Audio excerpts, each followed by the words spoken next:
Trinity. Well, continuing in Proverbs 1, today we're going to look at just one verse, and I think in many ways it's the key verse to the whole book. It's Proverbs 1:7, and it says, "The fear of the Lord is the beginning of knowledge.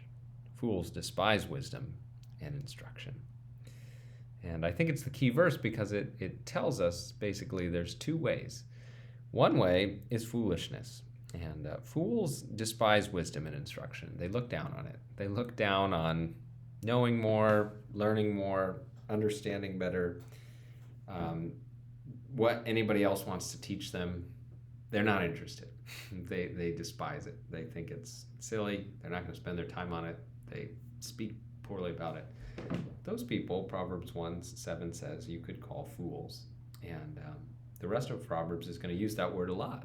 Fools, foolishness. It's foolish to do this or that thing. Basically, it's a way of wanting to live without understanding.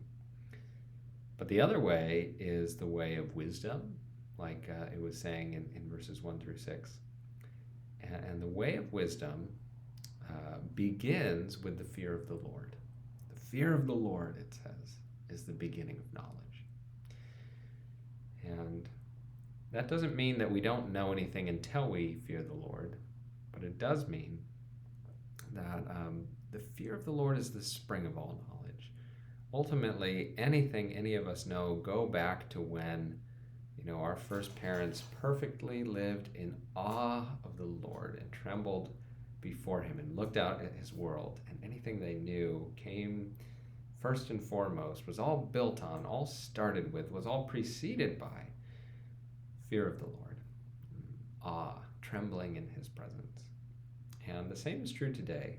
If we really want to know, if we really want to understand, if we really want to be wise, to know how to live and what God tells us to make of him and his world, then we need to start with the fear of him.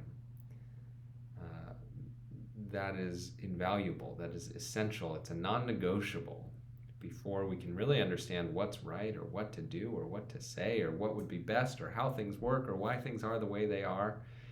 Start with the fear of the Lord. Start with a heart that looks up at him in awe and trembles before him. And then you will be ready to go learn some things and grow in wisdom and honor him.